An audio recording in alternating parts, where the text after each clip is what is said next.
ఆ ఉగ్రతకి పాత్రలు కాకోకుండా ఆయన కృపద రక్షించబడిన మనల్ని దేవుడేమన్నాడంటే కనుక మీరు సైనికులు. ఎవరండి మనము? సైనికులు. మనం ఎవరు సైనికులం అంటే క్రీస్తు యేసు యొక్క సైనికులం అని చెప్పి దేవుని యొక్క లేఖనము ఇక్కడ మనకి తెలియపరుస్తూ ఉంది. కాబట్టి అపోస్తలుడైన పౌలు ఈ ఉదాహరణలు ఇచ్చుకుని ఈ వాక్య భాగాన్ని తెలియజేస్తూ ఉన్నాడు. ఈ 3, 4, 5 వచనాల్లో పౌలు ఏమన్నాడు కనుక మంచి సైనికుని గుర్తు చేస్తూ ఉన్నాడు. అదేవిధంగా జట్టి అయిన వాడి గురించి తెలియపరుస్తూ ఉన్నాడు. అదేవిధంగా వ్యవసాయకుడి గురించి కూడా తెలియపరుస్తూ ఉన్నాడు. కాబట్టి ఒక క్రైస్తవ విశ్వాసి లేదంటే ప్రభువుని నమ్ముకున్న వ్యక్తి ఎలా జీవించాలి అనే విషయాన్ని తిమోతికి చాలా క్లియర్గా తెలియపరుస్తున్నాడు ప్రియులారా. కాబట్టి ఈ మాటలు తిమోతికి కాదు, ఈరోజు ఈ యొక్క సహవాసకుడికి వచ్చిన మనందరికి కూడా ప్రభు మనకు వర్తింపజేస్తూ ఉన్నాడు. కాబట్టి రక్షించబడి ప్రియమైన వారులారా విశ్వాస జీవితంలో కొనసాగుతున్న మనందరం కూడా చాలా జాగ్రత్తగా ఆలోచన చేసుకోవాల్సిన విషయాలు. కాబట్టి చాలా మనసు పెట్టి ఈ మాటలు వినాలని ప్రేమపూర్వకంగా తెలియపరుస్తూ, మరి సైనికుడి గురించి, ఒక సోల్జర్ గురించి ఇక్కడ పౌలు ఉదాహరణగా తీసుకుని తిమోతికి చూపిస్తూ ఉన్నాడు. నువ్వు ప్రభువుని నమ్ముకున్నావు, నువ్వు ప్రభు పరిచర్యలో ఉన్నావు, నువ్వు దేవుని సన్నిధికి వెళ్తూ ఉన్నావు, నువ్వు ఎవరో అడిగితే కనుక ఐఎమ్ క్రిస్టియన్, నేను క్రైస్తవుని, నేను దేవుని బిడ్డని, నేను విశ్వాసులని నువ్వు చెప్పుకుంటున్నావు కదా. అయితే నువ్వు ఎలా జీవించాలంటే కనుక ఒక సైనికుని వలె జీవించాలి. సైనికుడు అంటే మనందరికి కూడా తెలుసు, ఒక బార్డర్లో సెక్యూరిటీ. కాబట్టి ఒక సైనికుడు, ఒక సోల్జర్, ఒక ఇండియా సోల్జర్గా మనం చూసినట్లయితే కనుక చాలా గొప్పగా అతని గురించి మనము ఎలివేషన్ ఇస్తూ ఉంటాము, చాలా గొప్పగా అతని గురించి వివరిస్తూ ఉంటాము. కాబట్టి అంత మహోన్నతమైన స్థానం ఎవరికి ఉందంటే ఈ భారతదేశంలో, లేదంటే దేశానికి ఒక సైనికునికి ఉంది. కాబట్టి ప్రియమైన వలన అలాంటి సైనికుడిని ఈరోజు ఎవరితో పోలుస్తున్నాడు కనుక ఒక క్రైస్తవ విశ్వాసతోటి పౌలు పోలుస్తూ ఉన్నాడు. కాబట్టి ఆ సైనికుడు ఉండేటువంటి విధానం ఏంటంటే, మొట్టమొదటిగా సైనికుడు ఏం కలిగి ఉంటాడంటే క్రమశిక్షణ, ఏంటంటే డిసిప్లిన్ కదా. ఆర్మీలో ఉన్నవారు మనం చూసినట్లయితే వారు మొట్టమొదటిగా వాళ్ళు మనకు కనిపించేది ఏంటంటే ఒక డిసిప్లిన్. వారి యొక్క డ్రెస్సింగ్ స్టైల్ అవ్వచ్చు, వారి యొక్క హెయిర్ స్టైల్ అవ్వచ్చు, వారి యొక్క పని విధానం అవ్వచ్చు. తన కమాండరు ఏదైతే వారికి ఆజ్ఞాపిస్తాడో అది మాత్రం వాళ్ళు చేస్తారు, అంతకు మించి చేయరు, అంతకు తక్కువ చేయరు. కాబట్టి ఒక క్రమశిక్షణ అనేది వాళ్ళకి కనిపిస్తూ ఉంది. వారు ఇష్టం వచ్చినట్లు వారు చేయడానికి వీలు లేదు. ఒకవేళ వాళ్ళ కమాండరు వాళ్ళకి ఎక్కడ డ్యూటీ వేశారు అనుకోండి, ఆ డ్యూటీ తప్పనిసరిగా వాళ్ళు చేయాలి. అక్కడ ఎండున్నా చేయాలి, వానున్నా చేయాలి, నీరున్నా చేయాలి. అక్కడ పరిస్థితులు సరిగ్గా అనుకూలంగా లేకపోయినప్పుడు కూడా ఆ ప్రాంతంలో వారు ఏం చేయాలంటే వారి యొక్క ఉద్యోగాన్ని, వారి యొక్క పనిని వారు నిర్వర్తించే వారంగా ఉండాలి. అంతే తప్ప నాకు ఈ ప్లేస్ బాగోలేదు, లేదంటే ఎండగా ఉంది, లేదా వర్షం వచ్చేలాగా ఉంది, లేదంటే చలి పెడుతూ ఉంది, లేదంటే చెమట పడుతూ ఉంది, నేను అక్కడ చేయలేను, నాకు వేరే దిక్కున అవకాశం కల్పించమని చెప్పే అవకాశాలు ఏమి ఉంటాయంటే ఏది కూడా వరకు ఉంటుంది ప్రీతిలో. కాబట్టి ఈ సైనికుడు క్రమశిక్షణ కలిగి ఉంటాడు. యజమాని లేదంటే అధికారి చెప్పే పని వాళ్ళు చేస్తున్న మనకి కనిపిస్తూ ఉంది. కాబట్టి అలాంటి సైనికుడితోటి అపోస్తలుడైన పౌలు క్రైస్తవుని పోలుస్తూ ఉన్నాడు. అలాంటి సైనికుడితోటి మరి క్రైస్తవుని ఇక్కడ అపోస్తలుడైన పౌలు పోలుస్తున్నాడు. కాబట్టి క్రైస్తవులు అంటే మనం కూడా క్రమశిక్షణ కలిగి ఉండాలి. మనకు ఆత్మీయ జీవితం ఎలా ఉండాలంటే ఒక క్రమమైన రీతిలో ఉండాలి. ఆ విషయాన్ని అపోస్తలుడైన పౌలు తిమోతికి తెలియజేస్తున్నాడు. నువ్వు నా శిష్యుడిగా ఉంటూ ఉన్నావు, నా కుమారుడిగా ఉంటూ ఉన్నావు, కాబట్టి నేను సంఘాలని అప్పగించే పని. తర్వాత స్టెప్ ఏంటంటే పౌలు గారు తిమోతికి సంఘాలని అప్పగిస్తూ ఉంటాడు. అంటే సంఘ కాపరిగా అతను ప్రమోట్ చేస్తున్న సందర్భంలో అతనికి కొన్ని హెచ్చరికల్ని, అతను కొన్ని ఉపదేశాలని, అతను కొన్నిటువంటి విధానాలని అక్కడ చెప్తున్న సందర్భంలో అనేవాడు ఒక సైనికుని చూపించి నువ్వు ఈ విధంగా ఉండాలి అని చెప్తూ ఉన్నాడు. తిమోతికి కాదు, ఈరోజు మనం కూడా దేవుని పిల్లలమైన మనం కూడా ఒక సైనికుడి వలె మనం ఉండాలి ప్రియమైన. అయితే సైనికుడు ఏం చేస్తాడు, సైనికుడు ఏం చేస్తాడు, సైనికుడు అంటే మనకి ఏం గుర్తుకు వస్తుంది అని చెప్పి ఈ వాక్యాన్ని ఒక సైనికుని దృష్టిలో పెట్టుకుని, ఒక క్రైస్తవుని దృష్టిలో పెట్టుకుని మనం ఆలోచించేసి విన్నట్లయితే వాక్యం మనకు బాగా అర్థమవడానికి అవకాశం ఉంటుంది. కాబట్టి దాన్ని కంటిన్యూ చేసి చూడండి. 4వ వచనము, సైనికుడు ఎవడను యుద్ధమునకు పోవునప్పుడు తను దండులో చేర్చుకున్న వారిని సంతోషపెట్టవలనని ఈ జీవన వ్యాపారంలో చిక్కుకొనడు. కాబట్టి సైనికుడు ఎవడైనా మొట్టమొదటిగా ఏం చేసే పని అంటే కనుక దండులో జాయిన్ అవుతాడు. దొండ అంటే తన యొక్క బ్యాచ్లో ఆయన జాయిన్ అవుతాడు.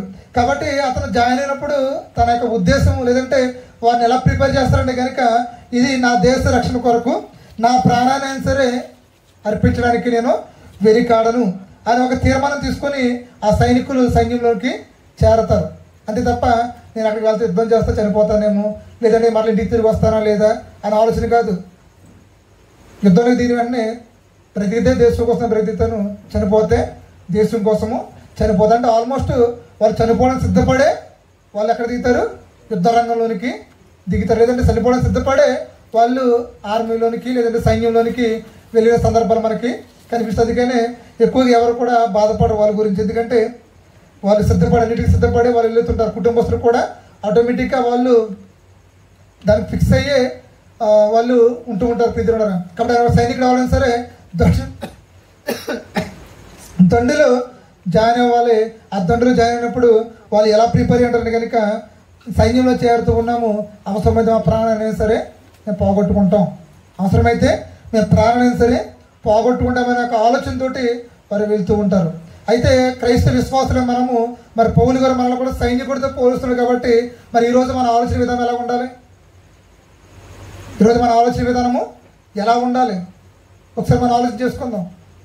అంటే చాలామంది ఆలోచన ఎలా ఉంటుందంటే దేవుని నమ్ముకుంటే నాకు కష్టాలు తీరిపోతాయి, దేవుని నమ్ముకుంటే అప్పులు తీరిపోతాయి, దేవుని నమ్ముకుంటే నాకు ఇంక ఏ బాధ కూడా రాదు, ఇంకా సుఖమే సంతోషమే సమాధానం అనుకుంటూ మనం ఉంటారనుకునే ఒక అపోహ ఈరోజు క్రైస్తవ సమాజంలో ఎక్కువగా ఉంటూ ఉంది. ఎక్కువ మంది దేవుని సేవకులు కూడా సువార్త విషయంలో ఏ విధంగా బోధిస్తూ ఉన్నారంటే కనుక యేసు నమ్మకమ్మ నీకు రోగాలు తగ్గిపోతాయి, యేసు నమ్మకమ్మ నీకు అప్పులు తీరిపోతాయి, యేసు నమ్మకమ్మ నీకు ఎప్పుడు కూడా సుఖమే అనేటువంటి ఒక రకమైన బోధన వాళ్ళు క్రియేట్ చేయడం వల్ల చాలామంది యేసు నమ్ముకుంటే అప్పులు తీరిపోతాయంట, యేసు నమ్ముకుంటే రోగాలు పోతాయని చెప్పి ఈ జీవితకాలం మటుకు ఉండే రోగాల కొరకు, ఈ జీవితకాలం మటుకు ఉండే అప్పులు బాధల కొరకు యేసు నమ్ముకున్నారు. యేసు నమ్ముకున్న తర్వాత కొంతకాలం గడిచిన తర్వాత కొంతకి వాళ్ళ విశ్వాసాన్ని బట్టి వాళ్ళ అవిశ్వాసాన్ని బట్టి వాళ్ళకి ఉన్న అప్పులు అలాగే ఉంటూ ఉన్నాయి, వాళ్ళకున్న రోగాలు అలాగే ఉంటూ ఉన్నాయి. అయితే ఎవరో కనిపించి అడుగుతారు అనమాట, ఏంటమ్మా యేసు నమ్ముకుంటే తీరిపోతున్నారంట కదా, ఏంటంటే చాలా కాలం మీద బాబు తీరిపోలేదు అన్నప్పుడు కొంతమంది వేరే రకంగా వచ్చి మాట్లాడినప్పుడు ఇవేమో కూడా జరగవన్నప్పుడు వాళ్ళు ఏం చేస్తారంటే మరలా ఎక్కడి నుంచి వచ్చారో అక్కడికే వెళ్ళిపోతున్న సందర్భాలు మనకి కనిపిస్తూ ఉన్నాయి. ఎక్కువగా మనకి యూట్యూబ్లో కనిపిస్తున్నాయి కదా గర్భోపేసీలు కదండి. అంటే యేసుని నమ్ముకుంటే ఈ తిరిగిపోతామని చెప్పి ఒక రకమైన ఆశలు కల్పించి నమ్మిస్తారు. కానీ యేసుని నమ్ముకుంటే మీకు నిత్య జీవం వస్తుందని, యేసుని నమ్ముకుంటే మీకు పరలోకం వెళ్తారని, లేదంటే యేసుని నమ్ముకుంటే మీరు శాశ్వత కాలం కూడా మీరు ఆనందిస్తారు అని చెప్పి పరలోకాన్ని చూపించే బోధ మాత్రం ఈరోజు ఎవరు కూడా చేయలేని పరిస్థితులు మనకి కనిపిస్తూ ఉన్నాయి. అయితే ఇక్కడ క్రైస్తవుని ఏ విధంగా ఇక్కడ ప్రిపేర్ చేస్తున్నట్టు పౌలు కనుక ప్రీతిమన్నారా మీరు ఒక సైనికులు కాబట్టి మీరు దేవుని బిడ్డలుగా మీరు పిలవబడుతున్నారంటే, మీరు క్రైస్తవులుగా మీరు పిలవబడుతున్నారంటే ముందు మనకు దేని కొరకు సిద్ధపడి ఉండాలంటే కనుక అపోస్తలుడు పౌలు ఇచ్చిన స్టేట్మెంట్ ఏమిచ్చాడు, బ్రతుకుడే క్రీస్తే చావైతే లాభం కదండి. బ్రతికితే క్రీస్తు కోసం బ్రతుకుతాను, చావైతే క్రీస్తు కొరకు చనిపోతామనే మంచి స్టేట్మెంట్ మరి పౌలు గారు ఇచ్చారు. కాబట్టి మనకు కూడా ఆ దృక్పథంతో మనం ఆలోచన కలిగి ఉండాలని ప్రేమపూర్వకంగా మీకు తెలియపరుస్తున్నాను. కాబట్టి మనమైతే ఎప్పుడైతే క్రీస్తుని అంగీకరించి రక్షించబడి దేవుని యొక్క సైన్యంలో చేరతామో, దేవుని యొక్క సైన్యంలో మనం చేరతామో అప్పుడు ఆయన మనకు ఒక అధికారాన్ని అనుగ్రహిస్తాడు. ఎప్పుడైతే మన క్రీస్తు సైన్యంలో చేరి ఒక సైనికుడిగా మనం సిద్ధపాటు కలిగి మనం ఉంటూ ఉంటామో ఆయన మనకి ఏమి ఇస్తారంటే అధికారాన్ని ఇస్తారు ప్రీతులారా. ఆ అధికారం ఏంటంటే మత్తయి సువార్త 28వ అధ్యాయము 18 నుంచి మనం చూసినట్లయితే ఆ అధికారం మనకి కనిపిస్తుంది.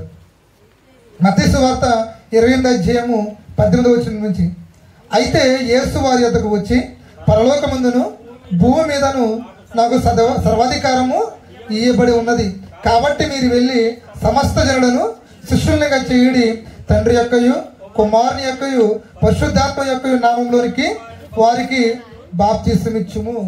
సరిపోదమ్మా.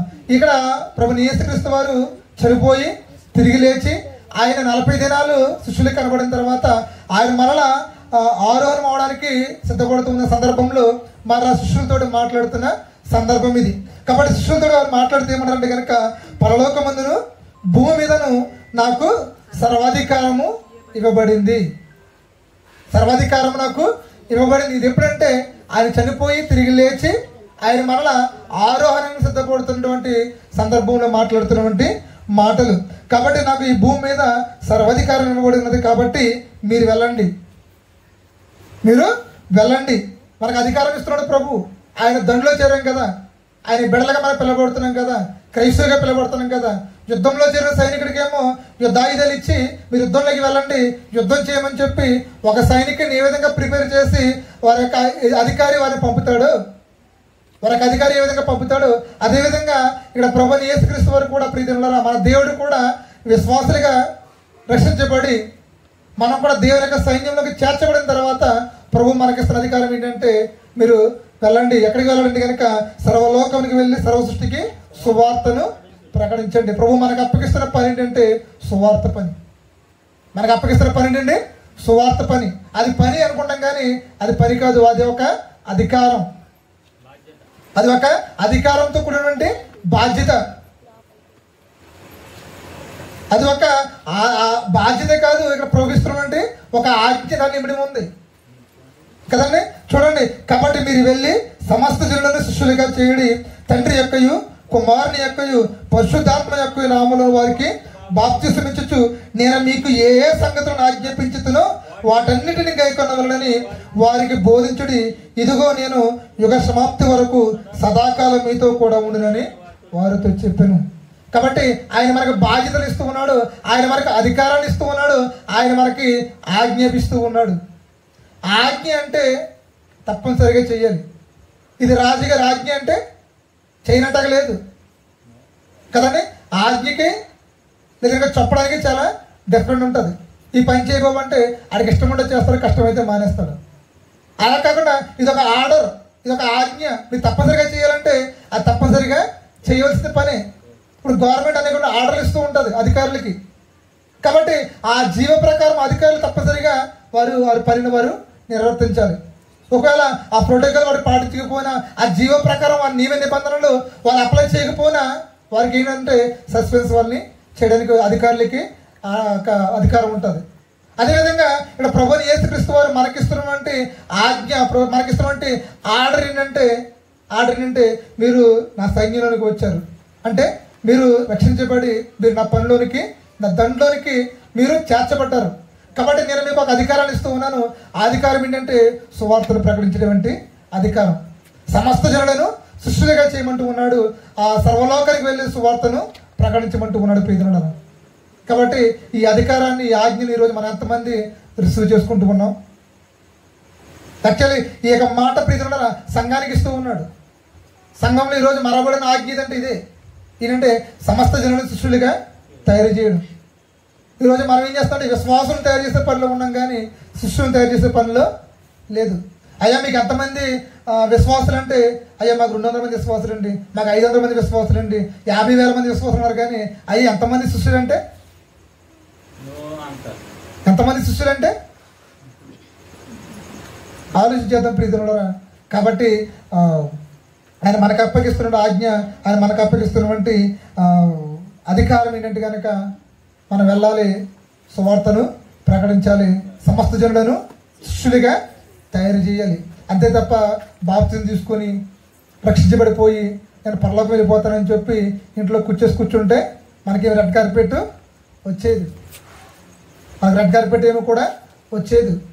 ఒక సైనికుడు జాయిన్ అయిన తర్వాత నేను సైనికుని అయిపోయాను, నాకు అన్ని డ్రెస్ ఇచ్చారు అని చెప్పి ఇంట్లో కూర్చుంటే ఏం ఉపయోగం ఉందా?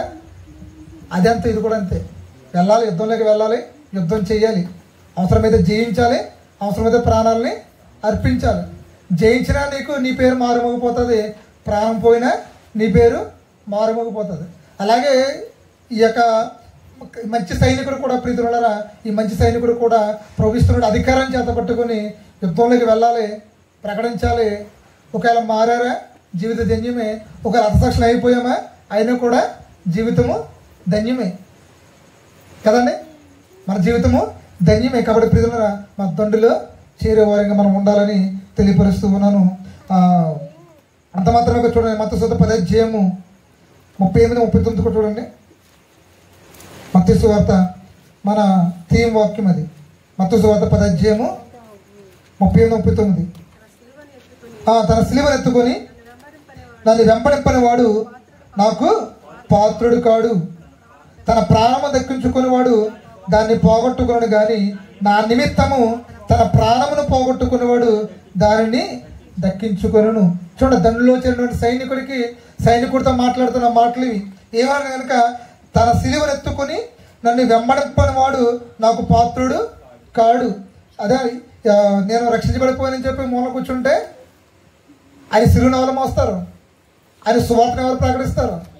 ఇంకా సువార్త అందరం ప్రాంతాలకు సువార్త ఎలాగ వెళ్తుంది? ఇంకా రక్షించబడిన వారు ఇంకా రక్షించబడతారు.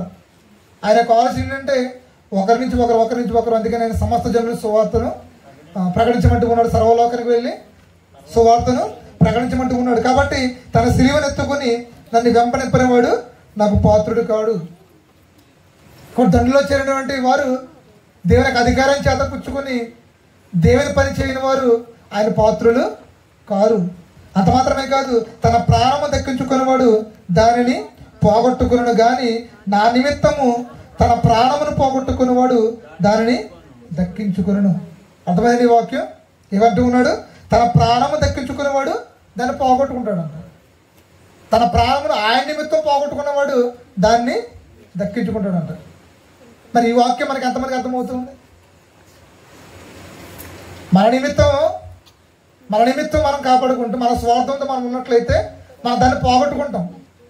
అదే ప్రభు పనిలో ఉండి ప్రభు నిమిత్తం దాన్ని పోగొట్టుకున్నాం అనుకోండి, దాన్ని మనం ఏం చేసుకుంటామంట? చేజిక్కించుకుంటామంట. అది ప్రాణమైనా ఏదైనా సరే దాని ప్లేస్లో మనం పెట్టుకోవచ్చు.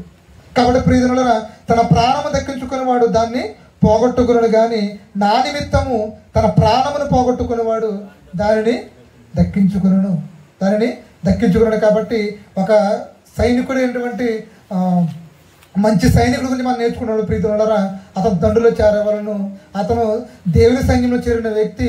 ప్రీతులారా, దేవుడు అధికారాన్ని ఇస్తూ ఉన్నాడు. ఆ అధికారాన్ని ఉపయోగించుకొని మన దేవుని పని చేసేవారిగా ఉండాలి. దేవుని పని చేస్తూ ఉన్నప్పుడు మన కష్టం కలిగిన నష్టం కలిగిన ఆయన దాన్ని మనకి తిరిగిస్తారని చెప్పి దేవుని యొక్క లేఖనం ఇక్కడ తెలియజేస్తూ ఉంది. కాబట్టి ఈ యుద్ధ రంగంలో దిగినటువంటి సైనికుడు లేదా దండులో దిగినటువంటి ఈ సైనికుడు మరి వచ్చినటువంటి సైన్యం అవతల అపోజిషన్ సైన్యంతో ఆ సైనికుడు ఏం చేయాలంటే పోరాడాలి కదండి, యుద్ధము చేయాలి. కాబట్టి మనం అనుకున్నటువంటి ఈ సోల్జర్, ఈ లోక సంబంధంగా ఆలోచించినటువంటి సైనికుడు అయితే కనుక అతని దగ్గర గన్నులు ఉంటాయి, అతని దగ్గర ఆయుధాలు ఉంటాయి, వాటితోటి వాళ్ళు యుద్ధం చేయడానికి ప్రయత్నం చేస్తూ ఉంటారు. అయితే అపోస్తలుడు పౌలు చెప్తున్న సైనికుడి గురించి, అంటే ఇతను ఏ సైనికుడు అంటే మంచి సైనికుడు. కాబట్టి ఈ మంచి సైనికుడి గురించి మనం ఆలోచన చేసుకున్నట్లయితే కనుక ఈ మంచి సైనికుడు అంటే పోరాడినది ఎవరితో పోరాడుతున్నాడంటే చూడండి, ఎఫెసీయులకు రాసిన పత్రిక 6వ అధ్యాయము, ఎఫెసీయులకు రాసిన పత్రిక 6వ అధ్యాయము 12 చెప్తాను. మనం పోరాడిన శరీరంతో కాదు కానీ 12వ వచనం, ప్రధానులతోనూ అధికారులతోనూ ప్రస్తుత అంధకార సంబంధమగు లోకనాథులతోనూ ఆకాశ మండలమందున్న దురాత్మల సమూహముతోను. ఈ మంచి సైనికుడు అనేటువంటి మనము, లేదంటే క్రీస్తు దండులో చేరినటువంటి మనము, దేవుని సైన్యంగా పిలువబడుతున్నటువంటి మనము ఎవరితో పోరాడుతున్నామంటే శరీరంతో కాదు, ప్రధానులతోనూ అధికారులతోనూ ప్రస్తుత అంధకార సంబంధములకు లోకనాథులతోనూ మనము పోరాడుతూ ఉన్నాము. ఈ పోరాటం ఏ పోరాటం అంటే శారీరక పోరాటము కాదు. ఈ పోరాటము భౌతిక సంబంధమైనటువంటి పోరాటం కాదు. ఈ పోరాటము ఆత్మీయమైనటువంటి ఆధ్యాత్మికమైన పోరాటం. ఇక్కడ పౌలు మాట్లాడుతున్నటువంటి ఈ పోరాటం ఏంటంటే అది కంటికి కనిపించే పోరాటం కాదు. ఇప్పుడు మన ఈ లోక సంబంధమైన సైనికుల గురించి మనం మాట్లాడుతూ చూస్తే వాళ్ళ యుద్ధాలు భౌతిక సంబంధమైనవి, అవి కంటికి కనిపించినటువంటి పోరాటాలు. కానీ ఆత్మ సంబంధములుగా, లేదంటే మంచి సైనికులుగా, లేదంటే దేవుని సైన్యంగా పిలువబడుతున్నటువంటి మనము చేసే పోరాటం ఏంటంటే ఆత్మీయమైనటువంటి ఆధ్యాత్మికమైన పోరాటం. ఈ ఆధ్యాత్మికమైన పోరాటంలో కూడా ప్రియతులారా మనము ఆయుధాలు ధరించుకుని మనము పోరాడాలి. మనం పోరాడేది మనుషులతో కాదు, మనం పోరాడినది అధికారులతో కాదు. మనం పోరాడేది ఎవరిదంటే కనుక దురాత్మల, ఆకాశ మండలం ముందున్న దురాత్మల సమూహంతో మనం పోరాడుతూ ఉన్నాం. ఈరోజు మన పోరాటం ఎవరంటే కనుక మనుషులతో పోరాటం కాదు. చాలామంది అనుకుంటూ ఉంటారు ఏంటంటే, అందుకనే దేవుడు ఏమన్నాడు అంటే కనుక సమస్త మనుషులతో కూడా మీరు సమాధాన పడమంటూ ఉన్నాడు. సమస్త మనుషులతోటి సమాధాన పడమంటూ ఉన్నాడు. ఈ భూమి మీద మీకు శత్రువులు ఎవ్వరూ కూడా ఉండకూడదు. ఒకే ఒక శత్రువు మనకెవరు? అపవాది. మనకి ఒకే ఒక శత్రువు ఎవరండి? అపవాది మాత్రమే. అంతే తప్ప ఇంటి పక్కడు కాదు, ఇంటి ఎదురోడు కాదు. ఎందుకంటే వాడితో మనం సమాధాన పడితే మనం సమాధాన పడిపోతాం. వాడి వల్ల మనకు వచ్చి నష్టం ఏమీ లేదు. మాహితో గజం సెంటు కోసం పోతుందేమో, లేదంటే వేరే సిచ్యువేషన్తో పోతుంది. కానీ మనకు అసలైన శత్రువు ఎవరంటే అపవాది మన శత్రువు. ఈ అపవాది ఎందుకు మనకు శత్రువు అంటే వాడు మనకి ఏం దూరం చేస్తాడంటే కనుక నిత్య జీవాన్ని దూరం చేస్తూ ఉన్నాడు. దేనిని? నిత్య జీవాన్ని దూరం చేస్తున్నాడు. మన ఇంటి పక్కన శత్రువు అయితే ఒక గజం స్థలం కబ్జా చేస్తున్నాడేమో, దానివల్ల మనకు ప్రయోజనం ఏమి కూడా లేదు. కానీ ప్రీతి వల్లరా ఈ మన శత్రువు అంటే అపవాది మనకి ఏం దూరం చేస్తున్నాడంటే కనుక నిత్య జీవనం అంటే పరలోక రాజ్యాన్ని దూరం చేస్తూ ఉన్నాడు. ఎందుకు పరలోకం దూరం చేస్తున్నాడంటే పరలోకం యొక్క విలువ ఎవరికి తెలుసు అంటే అపవాదికి తెలుసు. ఎవరికి తెలుసు అండి? పరలోకం యొక్క విలువ అపవాదికి తెలుసు, మనకంటే బాగా వాడికి తెలుసు. అందుకని దాంట్లోకి వెళ్ళాలని, ఆ చైర్లో కూర్చోవాలని ఎన్నో కళలు, ఎన్నో ఎత్తులు, ఎన్నో పై ఎత్తులు వేశాడు. ఆ మనసు ఎరిగిన వాడు దేవుడు కాబట్టి అపవాదిని ఎక్కడికి? పాతాళానికి తొక్కివేశాడు. అయితే ఈ పరలోకం, ఈ నిత్య జీవం ఎవరి కొరకు దేవుడు క్రియేట్ చేశాడంటే తన పిల్లలైనటువంటి మన కొరకు తయారు చేశాడు. ఆయన మనకివ్వాలని ఆశపడుతున్నాడు. అయితే అపవాది ఏం చేస్తాడంటే అది మనకు దక్కకోకుండా చేయాలని చూస్తూ ఉన్నాడు. కాబట్టి మనకు శత్రువు ఎవరంటే అపవాది. శత్రువు ఎవరంటే అపవాది. కాబట్టి మనం ఎవరితో పోరాడాలంటే మన ఈ యొక్క లోక సంబంధమైన శత్రువులతో కాదు, లేదా మన ఈదికి పొరుగు వారితో కాదు. ప్రీతులరా, ఏదో నీతో మాట్లాడలేదని, నీకు డబ్బులు ఇవ్వలేదని, లేదంటే వేరే తగాదాలు ఉన్నాయని చెప్పి శత్రువులతో కాదు. మనం పోరాడవలసింది ఎవరితో అంటే కనుక దురాత్మల సమూహముతోటి, అపవాది అయినటువంటి సాతానుతోటి మన పోరాటం. ఈ పోరాటము ప్రీతైన వల్లరా శారీరక సంబంధమైనటువంటి పోరాటం కాదు, భౌతిక సంబంధమైనటువంటి పోరాటం కాదు, ఆత్మీయ ఆధ్యాత్మికమైన పోరాటం. ఇది కంటికి కనిపిస్తుంది అంటే కనుక కంటికి కనిపించదు. కంటికి కనిపించిన పోరాటం, కంటికి కనిపించే యుద్ధం మనం అపవాదులతో చేయాలి. ప్రీతిలో కంటికి కనిపించే యుద్ధం అయితే ఈ సైనికులు ఆ గన్నలు అవ్వచ్చు, కత్తులు అవ్వచ్చు, డాలులు అవ్వచ్చు, రకరకాల పట్టుకుని వాళ్ళు యుద్ధం చేస్తారు. కనిపించే మనుషులతో యుద్ధం చేస్తున్నారు. వాళ్ళే అన్ని ఆయుధాలు ధరించినప్పుడు మన కనబడిన శత్రువుతో యుద్ధం చేస్తూ ఉన్నాము. మనము కనబడాలంటే పోరాటం మనం చేస్తూ ఉన్నాం. కాబట్టి మనం ఎలాంటి ఆయుధాలు ధరించుకోవాలంటే అదే అధ్యయనం తెలిపిస్తుంది కదండి. 11వ వచనం, మీరు అపవాది తంత్రం ఎదిరించుటకు శక్తిమంతులైనట్లు దేవుడికి సర్వాంగ కవచమును ధరించుకుని 14వ వచనం ఏమంటున్నాడు? యాలి అనగా మీ నడుమునకు సత్యమైన దట్టిని కట్టుకొని ఆ నీతి మైమరుపు తొడుగుకొని ఆ పాదములకు సమాధానమును సిద్ధ మనస్సును తొడుక్కొని నిలువబడి ఇవన్నీ గాక విశ్వాసమును డాలు పట్టుకొని దానితో మీరు దృష్టిని అగ్ని బాణములన్నింటినీ ఆర్పుడకు శక్తిమంతులగుదురు. మరియు రక్షణ శిరస్థానమును దేవుని వాక్యమును ఆత్మ ఖడ్గమును ధరించుకునుడి. సరిపోతాను. ఇవన్నీ కూడా ఆత్మ సంబంధమైనటువంటి యుద్ధంలో మనం ఉన్నాం కాబట్టి ఇవన్నీ కూడా మనం ధరించుకోవాల్సినటువంటి ఆయుధాలు. వీటన్నీ మనకు తెలుసు. మనం వివరించాలంటే సమయం సరిపోదు కనుక దండులో చేర్చబడిన మనము యుద్ధం చేయాలి. ఆ యుద్ధము భౌతిక సంబంధమైన యుద్ధము కాదు, ఆత్మీయమైనటువంటి యుద్ధము. అది కంటికి కనిపించే యుద్ధము కాదు, కంటికి కనబడినటువంటి యుద్ధము. మనం ఎవరితో యుద్ధం చేస్తున్నామంటే కనుక మనుషులతో కాదు, ఈ యొక్క సమాజంతో కాదు, లేదా ఈ సమాజంలో ఉన్న మనుషులతో కాదు.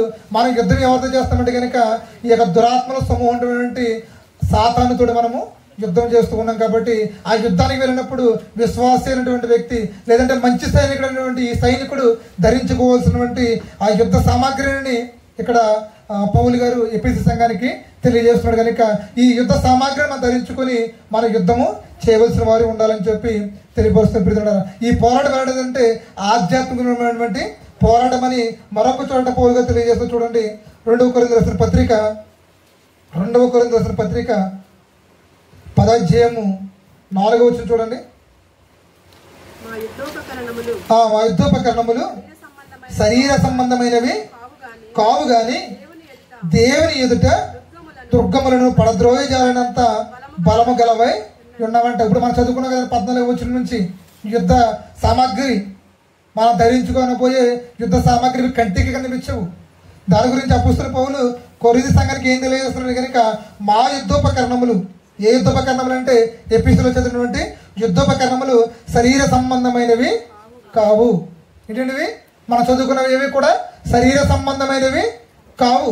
ఒకవేళ ఇవే మాటలు ఎవరికైనా నూతనంగా రక్షించబడేవారు చెప్తే కనుక వాళ్ళు కొంచెం ఎలపలంగా ఉండవచ్చేమో, ఎందుకంటే ఇవి కంటికి కనిపించవు, భౌతిక సంబంధమైనవి కావు.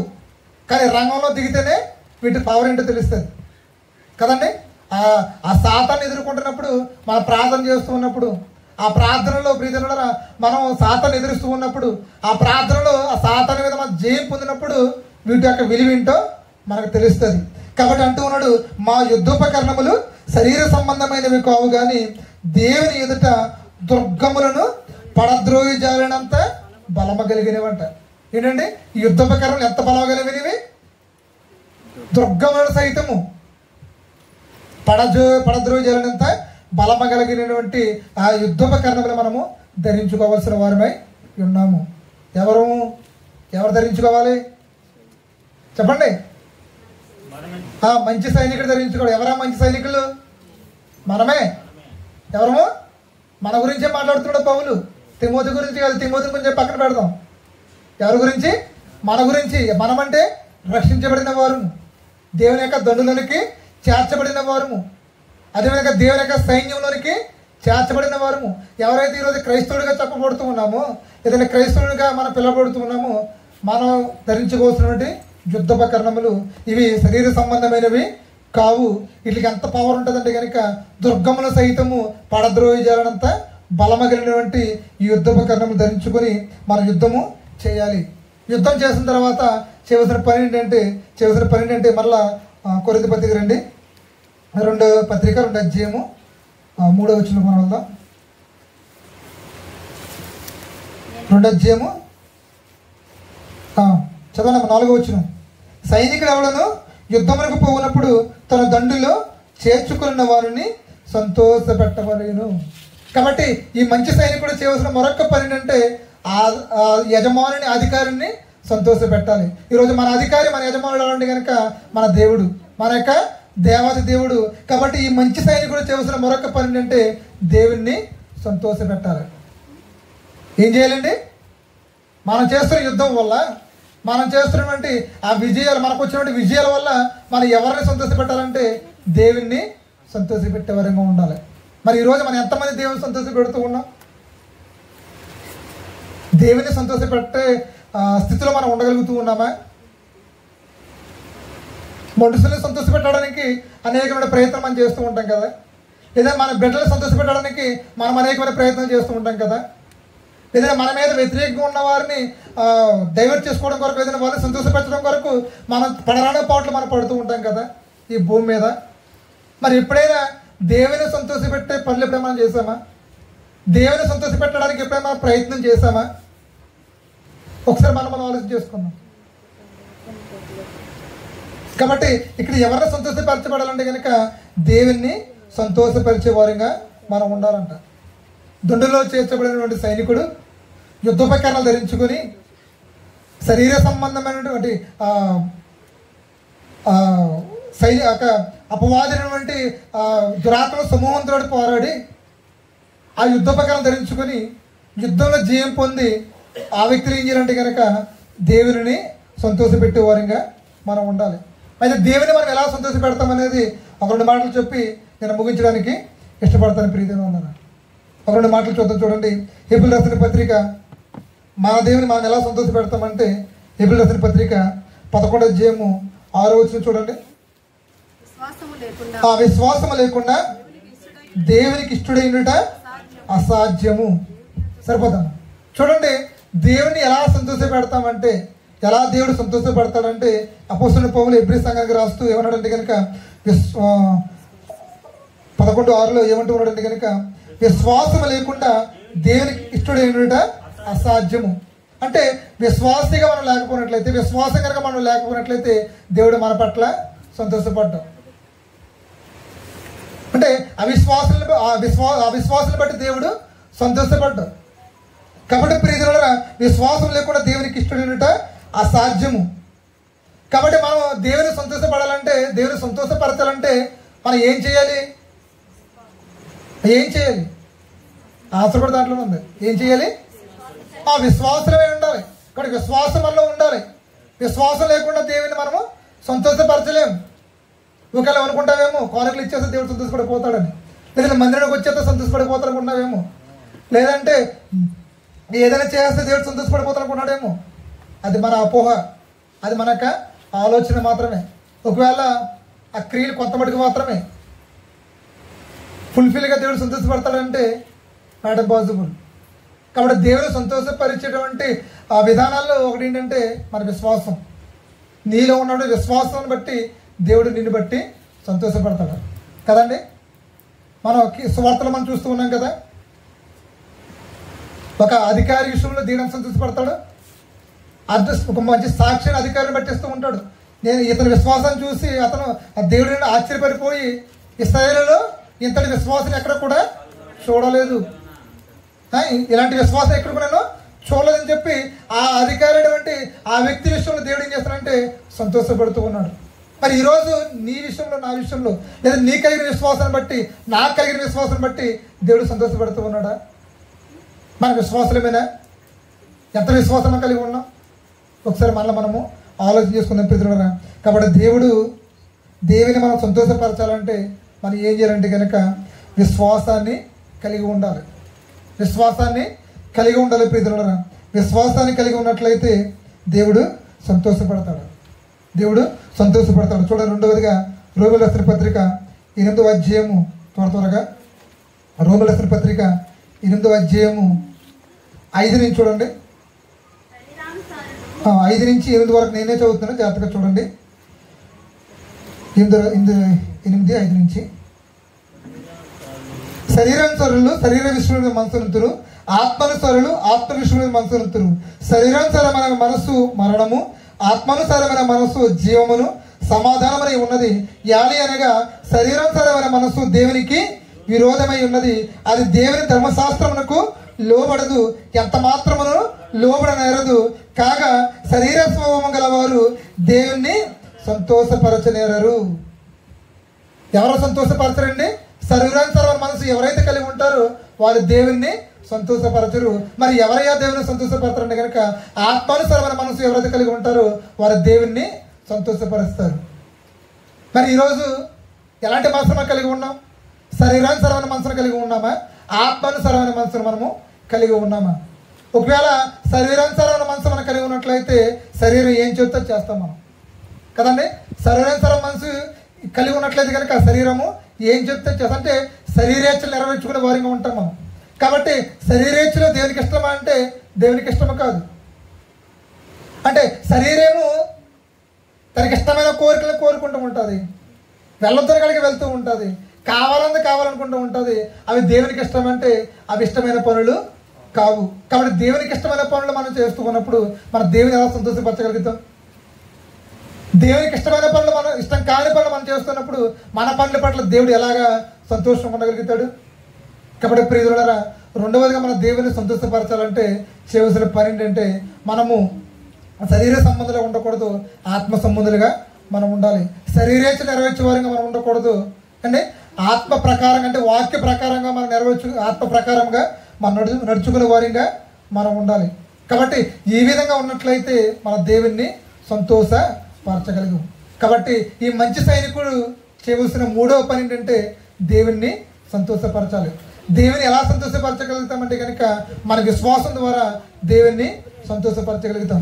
లేదంటే ఆత్మ సంబంధమైన కార్యాలు క్రియలు చేయడం ద్వారా దేవుని మనము సంతోషపరచగలుగుతాం. కానీ శరీరేచ్ఛలు నెరవేర్చుకోవడం ద్వారా దేవుని మనము సంతోషపరచలేం. ప్రీతులారా, దేవుని మనము ఆ విధంగా మనం సంతోషపరచలేం. కాబట్టి 3 విషయాలు మనం నేర్చుకున్నాం ఈ మంచి సైనికుడి ద్వారా. ఒకటేమో దండులో చేరి దేవుడు అప్పగించిన అధికారాన్ని, ఆజ్ఞని చేతపట్టుకొని మన దేవుని పనిచేసే వారంగా మనం ఉండాలి. యుద్ధంలోనికి దిగాలి. యుద్ధంలో దిగిన తర్వాత మనం పోరాడేది శరీర సంబంధంతో కాదు, దురాత్మల సమూహంతో మనము పోరాడుతున్నాం. కాబట్టి అది భౌతిక సంబంధమైనటువంటి యుద్ధము కాదు, ఆత్మీయ సంబంధమైనటువంటి యుద్ధము. కాబట్టి మనం కొన్ని యుద్ధ ఉపకరణాలు డ్రెస్ మనము ధరించుకోవాలి. ఆ డ్రెస్ అంటే ఏంటండి? యుద్ధోపకరణాలు శరీర సంబంధమైనవి కావని చెప్పి కొరింథీ పత్రికలో మనకి తెలియజేస్తూ ఉన్నాడు. అయితే అవి శరీర సంబంధమైనవి కావు కానీ బహు బలము గలవి. ఆ యుద్ధోపకరణాలు ఏంటంటే శరీర సంబంధం కావు కానీ బహు బలము గలవి. వాటితో మనం ఏం చేయాలంటే దేవుణ్ణి సంతోషపరచాలి. దేవుని ఎలా సంతోషపరచగలుగుతామంటే కనుక విశ్వాసం ద్వారా దేవుని సంతోషపరచగలుగుతాము. రెండవదిగా శరీరేచ్ఛలు విసర్జించడం ద్వారా మనము దేవుణ్ణి సంతోషపరచగలుగుతాము. కాబట్టి ఆ విధంగా సంతోషపరిచిన తర్వాత దేవుడు మనకి ఏమిస్తాడంటే ప్రియజనులారా చూడండి, ఆ మంచి సైనికుని వలె మనం పోరాడిన తర్వాత దేవుడు మనకి ఏమిస్తాడంటే ఆ 2వ తిమోతిలో మనకి తెలియపరుస్తుంది. 4వ అధ్యాయము 7వ వచనం చదవండి. తిమోతి 2 పత్రిక 4వ అధ్యాయము 7వ వచనం. మంచి పోరాటము పోరాడితిని, నా పరుగు కడముచ్చి విశ్వాసమును కాపాడుకుంటుని, ఇక మీదట నా కొరకు నీతి కిరీటం ఉంచబడినది. ఎవరన్నారు ఈ మాట? పౌలు గారు అంటూ ఉన్నారు. ఎవరికి రాస్తూ ఉన్నాడు? తిమోతికి రాస్తూ ఉన్నాడు. తిమోతికి ముందేం చెప్పాడు? క్రీస్తు యేసు వలె మంచి పోరాడమంటూ ఉన్నాడు. నేను పోరాడాను, నువ్వు కూడా పోరాడు అని చెప్పి అనేక విషయాలు తెలియజేసిన తర్వాత చివరిలో ఏమన్నాడంటే కనుక నేను మంచి పోరాడుతుంది. కాబట్టి మంచి విశ్వాసి మంచి పోరాటమును పోరాడతాడు. కాబట్టి ఈరోజు మనం కూడా మంచి సైనికులుగా ఉన్నటువంటి మనము మంచి పోరాడినట్లయితే కనుక నా పరుగు కడముట్టించింది. కాబట్టి దేవుడు మనకి అధికారం అయితే ఇచ్చాడు, ఏ ఆజ్ఞ అయితే ఇచ్చాడు, ఏ పని అయితే ఏ బాధ్యత అప్పగించాడు, ఆ బాధ్యతని కడ వరకు మనము దాన్ని కొనసాగించే వారంగా ఉండాలి. కడ వరకు కూడా మనం దాన్ని తీసుకువెళ్ళే వారంగా ఉండాలి. కాబట్టి అంటున్నాడు పౌలు ధైర్యంగా, మంచి పోరాడితిని, నా పరుగు కడముట్టించితిని, విశ్వాసమును కాపాడుకుంటుని. చూడండి, మంచి పోరాటం చేశాడు, తన పరుగుని కడముట్టించాడు, తన విశ్వాసాన్ని కాపాడుకున్నాడు. అంటే దండులే చేరాడు, యుద్ధం చేశాడు, యుద్ధోపకరణాలు ధరించుకున్నాడు. తర్వాత విశ్వాసాన్ని కాపాడుకోవడం అంటే దేవుణ్ణి సంతోషపరిచాడు. ఇప్పుడు మనం ఏ మాటలైతే మాట్లాడుకున్నామో, ఏ పనులైతే చేయాలనుకున్నామో ఆ పనులన్నీ పౌలు చేశాడు. ఆ పనులన్నీ పౌలు చేసి పౌలు ఎవరు చెప్తారంటే కనుక తిమోతికి చెప్తూ ఉన్నాడు. తిమోతికి చెప్తూ ఈరోజు పరిశుద్ధాత్మ దేవుడు ఎవరు చెప్తారంటే మనందరికీ కూడా చెప్తూ ఉన్నాడు. తిమోతితో మనం వదిలిపెట్టేయకూడదు. తిమోతితో వదిలిపెట్టే వాళ్ళమైతే ఈరోజు మనకి గ్రంథం మన చేతికి అవసరం లేదు. ఈ మాటలు మనకు కూడా అవసరం. కాబట్టి దేవుడు ఈ మాటలన్నీ కూడా 66 పుస్తకాల్లో ముద్రించి ఈరోజు నీ చేతిలో నా చేతిలో పెట్టాడు. కాబట్టి ఈ మాటలు మనకు కూడా అవసరమే. కాబట్టి మంచి పోరాడితిని, నా పరుగు కడముట్టించితిని, విశ్వాసమును కాపాడుకుంటేని, అందుని బట్టి దేవుడు నాకు ఏమి ఇస్తున్నాడు కనుక నీతి కిరీటము ఇస్తూ ఉన్నాడు. కాబట్టి ప్రియులారా, ఆ యుద్ధంలో జయ పొందిన వారికి బహుమానాలు ఉంటాయి కదండి. మంచి మంచి ఇంక్రిమెంట్స్ వాళ్ళకు ఉంటాయి. మంచి మంచి గవర్నమెంట్ ఇచ్చినటువంటి బహుమానాలు అనేకమైనవి ఉంటూ ఉంటాయి. వాటిని వారు పొందుకుంటారు ఈ లోక సంబంధమైనటువంటి సైనికులు. అలాగే క్రీస్తు సైనికులు ఉండే మనము, లేదంటే దేవుని సైన్యంలో దేవుని దొండలో చేరిన మనకు కూడా మంచి పోరాటం మనం పోరాడినట్లయితే కనుక, మన పరుగు కడముట్టించినట్లయితే కనుక, విశ్వాసాన్ని మనం కాపాడుకున్నట్లయితే కనుక అపోస్తలుడైన పౌలుకు తెలిసినటువంటి ఆ నీతి కిరీటం కూడా మనకు కూడా దేవుడు అనుగ్రహిస్తాడని చెప్పి దేవుని యొక్క వాక్యం కూడా తెలియపరుస్తుంది ప్రీతులారా. కాబట్టి మంచి పోరాడితిని, నా పరుగు కడముట్టించితిని, విశ్వాసమును కాపాడుకుంటారని పౌలు ఏ విధంగా ధైర్యంగా శ్రమల్లో బాధల్లో ప్రీతులారా ఏ విధంగా నిలబడ్డాడో మనం కూడా ఆ విధంగా నిలబడినట్లయితే ఎవరైతే నిలిచి ఉంటారో వారికి మాత్రమే ఆ బహుమతులు అనేవి దక్కుతాయి. మనం పడిపోతే, తూలిపోతే, తొట్టిల్లిపోతే ఆ బహుమతులు మనము పొందుకోలేము ప్రీతులారా. ఇక్కడ పౌలు నిలబడ్డాడంటే కనుక నిలబడ్డాడు. ఎక్కడ వరకు అంటే కడ వరకు నిలబడ్డాడు. కాబట్టి అతను నీతి కిరీటము అతను పొందుకున్నట్లుగా మనం చూస్తూ ఉన్నాము. అంత మాత్రమే కాదు, 6వ అధ్యాయంలో కూడా అంటున్నాడు చూడండి. 6వ అధ్యాయము అంటే 1 తిమోతి 6వ అధ్యాయము 12వ వచనం చూడండి. అదే మాట మాట్లాడుతూ ఉన్నాడు. ఈ పోరాటం ఏంటంటే విశ్వాస సంబంధమైన మంచి పోరాటం కదండి. ఈ యుద్ధము కానీ, లేదంటే ఈ యుద్ధోపకరణాలు కానీ, లేదంటే ఈ దండు కానీ, ఇవన్నీ కూడా ఎలాంటి అంటే ఆత్మ సంబంధమైన పనులు విశ్వాస సంబంధమైనటువంటి పనులు. దాని గురించి మాట్లాడుతూ ఉన్నాడు. విశ్వాస సంబంధమైన మంచి పోరాడము నిత్య జీవము చేపట్టము, దాని పొందుటకు నువ్వు పిలువబడి అనేక సాక్షుల ఎదుట మంచి ఒప్పుకుంటూ. ఇది విశ్వాస సంబంధమైనటువంటి పోరాటం. కాబట్టి అలాంటి వారి కొరకు దేవుడు ఏం చేస్తాడంటే బహుమతులని రెడీ చేసి ఉంచాడు. అవి కిరీటాలు, వాటిని పొందుకోవడానికి మనము సిద్ధంగా మనం ఉండాలి ప్రియులారా. కాబట్టి ఈ మాటలన్నీ కూడా పౌలు తిమోతికి తెలియపరుస్తూ ఉన్నాడు. ఈ పనులన్నీ కూడా పౌలు చేసే అతనికి చెప్తూ ఉన్నాడు. కాబట్టి ఈ పౌలు రాసిన పత్రికలన్నీ కూడా మనం చూసినట్లయితే అనుభవపూర్వకంగా చెప్తున్న మాటలే తప్ప ఇవేవి కూడా గాలి మాటలు కావు ప్రియదేవులారా. తన జీవితంలో అతను అనుభవించిన కష్టాలు అవ్వచ్చు, శ్రమలు అవ్వచ్చు, తన సువార్తలు పడిన ప్రయాస అవ్వచ్చు, సువార్త పడిన కష్టాలు అవ్వచ్చు, అవన్నీ కూడా విపులంగా ఆయన రాసి తిమోతికి తెలియపరుస్తున్నాడు. కాబట్టి కష్టాలు వస్తాయి, నిలబడు. శ్రమలు వస్తాయి, నిలబడు. బాధలు వస్తాయి, నిలబడు. నిలిచి ఉండు. తర్వాత నీకేముందంటే కనుక జీవ కిరీటము దాచబడి ఉంది. కాబట్టి సైన్యంలో చేరిన మనం ప్రియలారా కష్టాలు వచ్చేయని కృంగిపోకూడదు, బాధలు వచ్చేయని నిరుత్సాహపడకూడదు, శ్రమలు వచ్చేయని శ్రమలో మనము కృంగిపోకూడదు. మనం ఏం చేయాలి? నిలబడాలి. ఎందుకంటే ఆ యుద్ధోపకరణం ధరించుకోవాలి. అవి బైబిల్లో ఉన్నాయి. అవి మనం ఎలా పొందుకుంటామంటే ప్రార్థన ద్వారా అవి మనం పొందుకుంటాం. అవి యుద్ధోపకరణాలు సరి భౌతిక సంబంధమైనవి కావు, కానీ ఆత్మ సంబంధమైనవి కాబట్టి బహు బలమ కలిగినవి. కాబట్టి అవి ధరించుకున్నట్లయితే అపవాది పెట్టే తంత్రాలను మనం ఏం చేస్తామంటే ఎదిరించగలుగుతాం. శరీరం పెట్టినటువంటి ఆ బాధల నుంచి మనం విడుదల పొందుకోగలుగుతాం. లేదంటే ఇరుగు పొరుగు వారి నుంచి వచ్చినటువంటి ఆ బాధల నుంచి మనం ధైర్యంగా ఎదుర్కోగలుగుతాం ప్రియలారా. ఆ యుద్ధోపకరణం ధరించుకున్న తర్వాత దేవుని సంతోష పెడతాం. ఇవన్నీ చేసిన తర్వాత మన విశ్వాసాన్ని మనం కాపాడుకున్న తర్వాత ప్రియలారా దేవుడు మన కొరకు ఏమి ఇచ్చాడంటే నీతి కిరీటాన్ని ఉంచాడు. కాబట్టి దేవుని సేవకులుగా, దేవుని సైనికులుగా పిలవబడుతున్న మనము, మంచి సైనికులుగా పిలవబడుతున్న మనము మంచి పోరాడి ఆ నీతి కిరీటాన్ని పొందుకునే వారంగా మనం ఉండాలి.